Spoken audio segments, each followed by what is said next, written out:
Ada perbedaannya pasti kalau menurut Ibu. Kalau di bimbel yang sudah ternama itu biasanya ada rule yang harus diikuti oleh pengajarnya. Misalnya sekian menit untuk pendahuluan sama anak. Misalnya juga tidak boleh duduk. Dulu Ibu pernah berada di bimbel yang ternama, ada aturan-aturan yang harus diikuti.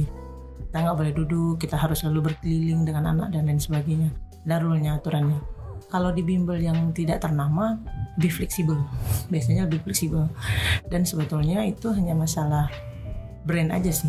Yang penting sih sebetulnya kesiapan anak belajar. Kalau masalah bimbel mau ternama atau tidak ternama itu tidak jaminan keberhasilan anak. Sehebat apapun bimbelnya, kalau anak itu tidak ada kemauan ya tetap zero hasilnya. Gitu loh. Itu malah lebih bagus. Karena gini loh, dengan seiring kemajuan zaman ini, anak ini kan sebenarnya belajar tuh nggak langsung to the point loh. Kita cari dulu chemistry dengan anak itu. Artinya kalau dia nggak mau belajar, langsung di-push belajar kan nggak masuk otak, useless kan, nggak ada guna.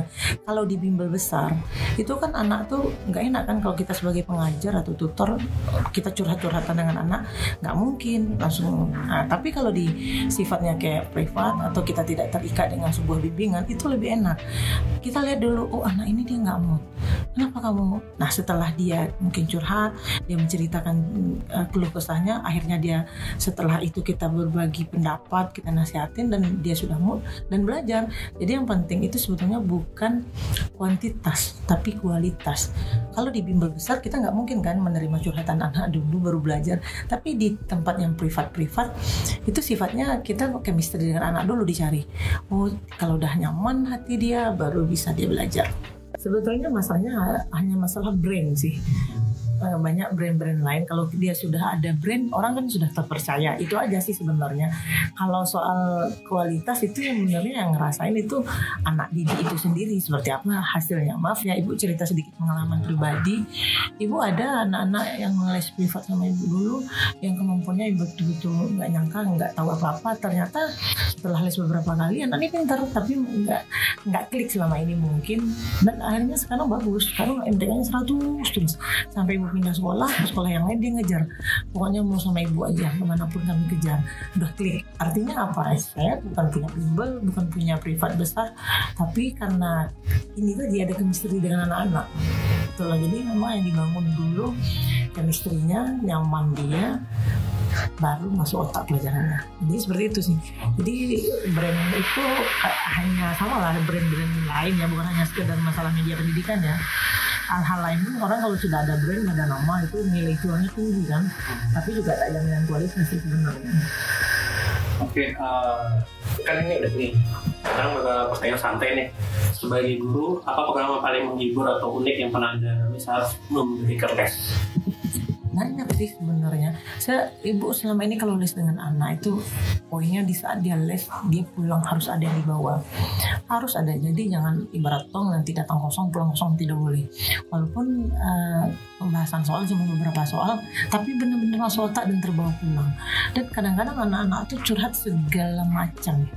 Namanya anak masa pancaroba, masa remaja, mereka bercurhat dan segala macam, dan kita bisa bantu mencarikan solusi.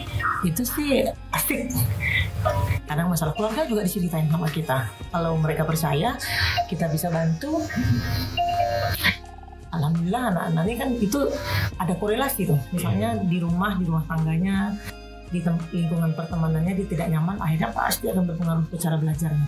Nah di situ kita memang hadir membantu. Jadi membantu itu tidak hanya sisi materi pelajaran aja, di sisi psikologinya kita juga bisa bantu.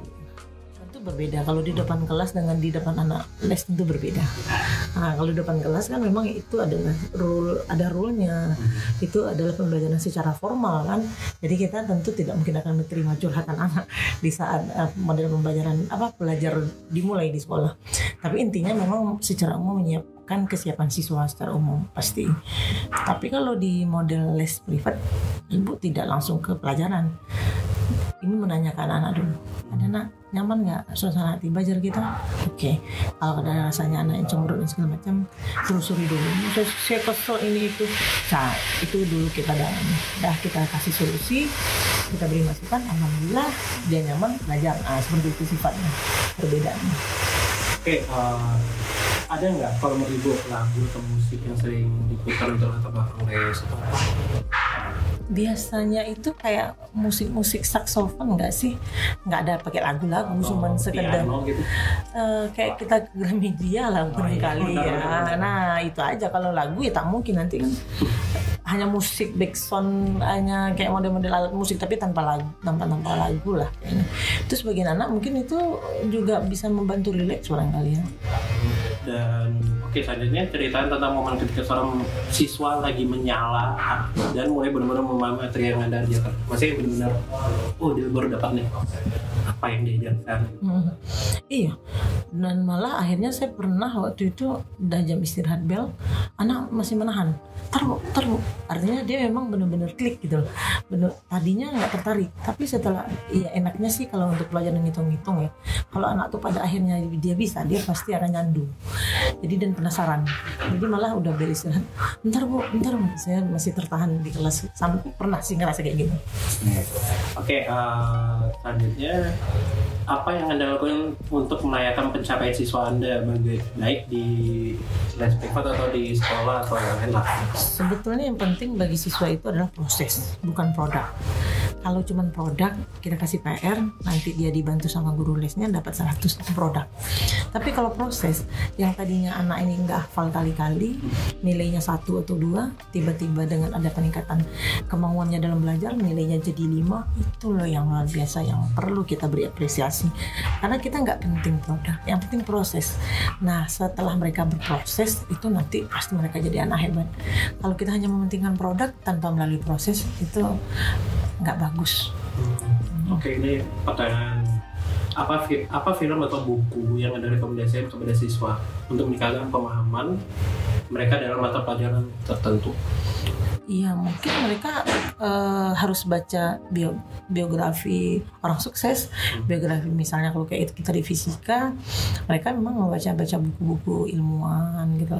Tapi kalau dalam kehidupan sehari-hari yang mereka bisa membaca buku kiat-kiat menjadi orang sukses gitu ya, baca buku biografi orang-orang sukses lah intinya, bisa belajar dari pengalaman-pengalaman orang-orang hebat gitu ya. Oke, pertanyaan terakhir sebagai guru, apakah ada pelajaran yang Anda ambil dari siswa Anda, baik secara profesional atau pribadi? Banyak banget. Artinya lebih kurang 18 atau 19 tahun jadi guru memang bermetamorfosa ya. Tidak langsung instan menjadi guru. Kita pun terus memperbaiki diri. Artinya gini, contoh kecil ya, kita sebagai guru jangan langsung babi bu marah dengan siswa. Saya dulu pernah punya cerita yang memang terenyuh. Anak tuh terlambat dimarahin. Tapi pas ditanya, ternyata dia sebelum sekolah mandiin mamanya dulu yang lagi stroke, ngasih mama makan yang lagi stroke. Saya nangis, ya Allah saya terenyuh. Artinya anak ini justru ini yang loh berhasil pendidikan anak ini, pendidikan karakternya. Kalau masalah pelajaran akademik itu hanya masalah angka. Ini loh sebetulnya anak yang memang harus kita beri apresiasi luar biasa. Malah saya memberikan kelonggaran bagi anak ini. Tapi kadang-kadang kan kita di instansi kan ramai ya, di sebuah sekolah kan banyak guru, kan tidak sama mungkin pola pikirnya. Kalau bagi pribadi saya, anak itu hebat. Berarti sebenarnya kayak apa sih, dia udah bantuin orang tua, meskipun udah telat pun mau sekolah aja udah mau sekolah aja udah syukur gitu loh. Kadang kan ada yang lebih susah juga gitu kan. Oke, terima kasih Bu. Oke.